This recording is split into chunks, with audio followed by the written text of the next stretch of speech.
Hi, welcome to Professional Education Reviewer. Let's continue. Nasa 29 na po tayo. Let's begin. Number 29. Teacher Delia's lesson was on what a man can do to arrest climate change. She made the students do the talking, arguing, and synthesizing. The lecture was made after the student lively discussion. To what approach did teacher Dada use? Teacher Delia's lesson was on what a man can do to arrest climate change. She made the student to do talking, arguing, and synthesizing. The lecture was made after the students' lively discussion. To what approach did teacher Dada use? A. Self-centered approach. B. Teacher-centered approach. C. Student-teacher approach. And or D. School-centered approach. The correct answer is letter C. Student-centered approach. Student-teacher-centered approach, also known as learner-centered education, broadly encompasses methods of teaching that shift the focus of instruction from the teacher to the student. In original usage, student-centered learning aims to develop learner autonomy and independence by putting responsibility for the learning path in the hands of students by imparting them with skills and bases on how to learn a specific subject and schemata required to measure up the specific performance requirement. Student-centered instruction focuses on skills and practices that enable lifelong learning and independent problem solving. Independent problem solving. Student-centered learning theory and practice are based on the constructivist learning theory that emphasizes the learner's critical role in constructing meaning from new information and prior experience.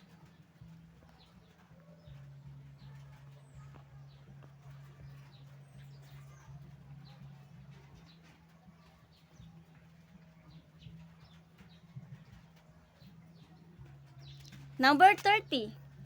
Teacher Bell Marie. Teacher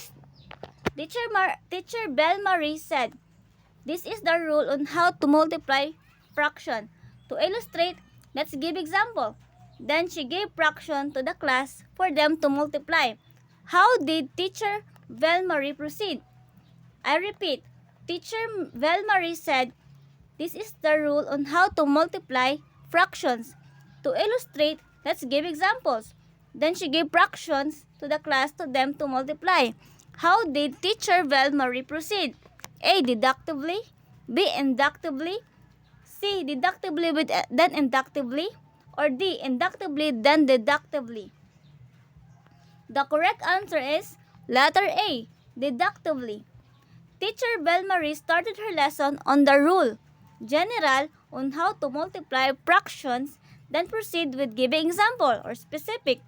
Deductive approach involves the learners being given a general rule, which is then applied to a specific language. Example and honed through practice exercises. An inductive approach involves the learners detecting or noticing patterns and working out a rule for themselves before they practice the language. Number 31. During the problem solving, the teacher's primary rule is A. Director, B. Lecturer, C. Clarifier, D. Judge. During problem solving, the teacher's primary rule is A. Detector, B. Lecturer, C. Clarifier, D. Judge. The correct answer is letter C. Clarifier. In problem-based learning scenario, the teacher's traditional rule changes, and some teachers may need some time to adjust. No longer is the teacher and text the source of all knowledge in the classroom. During problem-solving activities, the teacher acts as clarifier, especially when students are in doubt how to go about the problem.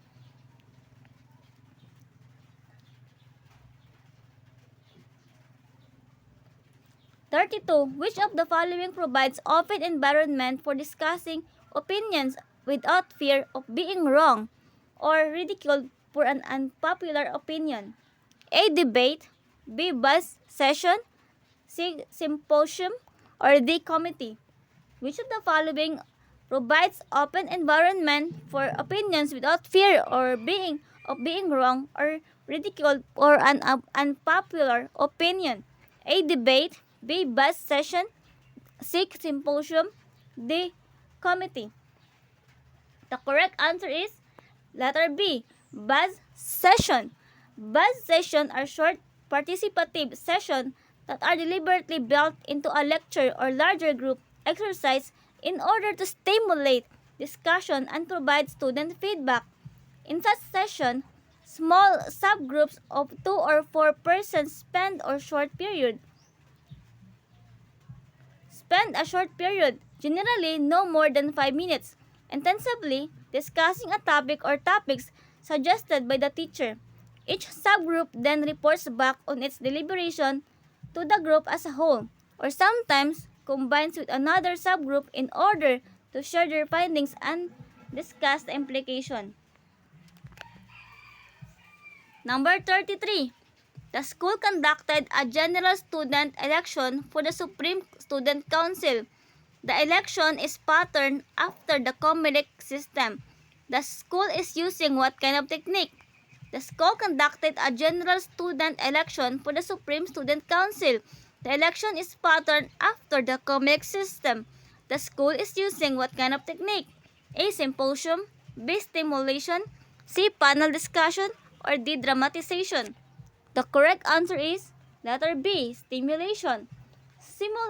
Simulation. Simulation is an activity that simulates almost real-life situation. Other applications of stimulations are the following: simulated flight for aviation student, assigning student to be the mayor of the day. Number 34.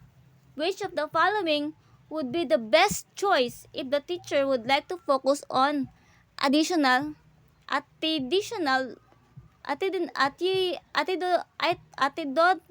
change? Which of the following would be the best choice if the teacher would like to focus on attitudinal change? A. Dramatization, B. Field study, C. Role play, D. Simulation. The correct answer is letter C. Role play.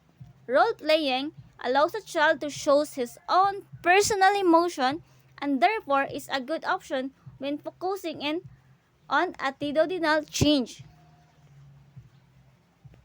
Number 35. Teacher Vanessa